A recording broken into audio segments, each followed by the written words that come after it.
বৃষ্টির যেন আর শেষ নেই। যাই হোক, ঝমঝমে বৃষ্টির মধ্যে একদম গরম ডিম সেদ্ধ ভালোই লাগলো। আর বলেছি পরীক্ষা দিতে যাওয়ার আগে সবসময় আমার ছোটো পিসি বলে যে একটু ঘি ভাত খেয়ে যাবে, তাই জন্য ঘি ভাতই খেয়ে গিয়েছি, কুমড়ো সেদ্ধ আর আলু সেদ্ধ দিয়ে। তারপর ঝটপট রেডি হয়ে নিলাম। অনেক দিন পর কলেজ যাচ্ছি, তাই জন্য আমি একটু সাজছিলাম, একটু টিপ পরলাম, একটু হালকা করে লাইনার পরলাম। দেখো, এবার ক্যামেরা দেখে লাইনার পরা সত্যিই টাফ, কতটা টাফ সেটা আমি বুঝতে পেরেছি। আর আমার ব্যাকগ্রাউন্ডকে ইগনোর করে আমাকে বাই বাই করে দাও। শিয়ালদা পৌঁছতে প্রচণ্ড মাথা ধরে গিয়েছিল, তাই দুধ চাটাই খেয়ে ফেললাম।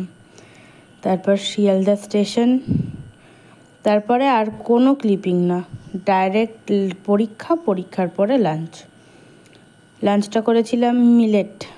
এই মিলেটের রেসিপিটা তো তোমাদের দেবো। আর দেখো, এক্সারসাইজ স্কিপ করব না বলে বাসে আস্তে আস্তে আমি পেয়ারা খেয়ে নিয়েছি, আর বাড়িতে এসে জিরের জল, আর দেন কিছুটা ওয়ার্ম আপ করেছি।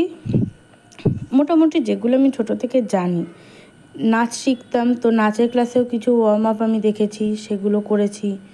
একটা টাইম আমি জিমেও গিয়েছি, সেগুলোও করেছি। সব কিছুর পরে ওই যে অ্যাপটা ডাউনলোড করেছিলাম, সেই অ্যাপটা থেকে বেশ অনেক কটা এক্সারসাইজ করেছি। আর হ্যাঁ, এক্সারসাইজগুলো হয়তো সত্যি হেল্পফুল হবে, কারণ এক্সারসাইজ করার পরে যেটা হয়, একটা টান লাগে, পরের দিন ঘুম থেকে ওঠার পরে একটু গা হাত পায়ে ব্যথা হয়, সেই সব কিছুই আপাতত হচ্ছে।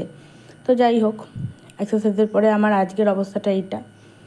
আর তারপরে আর আলাদা করে পোস্ট ওয়ার্কআউট কিছু করিনি, রাত হয়ে গিয়েছিল অনেকটাই। একেবারে রাতের ডিনারটা ওই মিলেট আর তার সঙ্গে একটা ভেজ ডাল, সেটাই খেয়ে নিয়েছি। এটার প্রোটিনটা অনেকটা বেশি ইনটেক হয়। তো আপাতত টাটা, নেক্সট ভিডিওতে দেখা।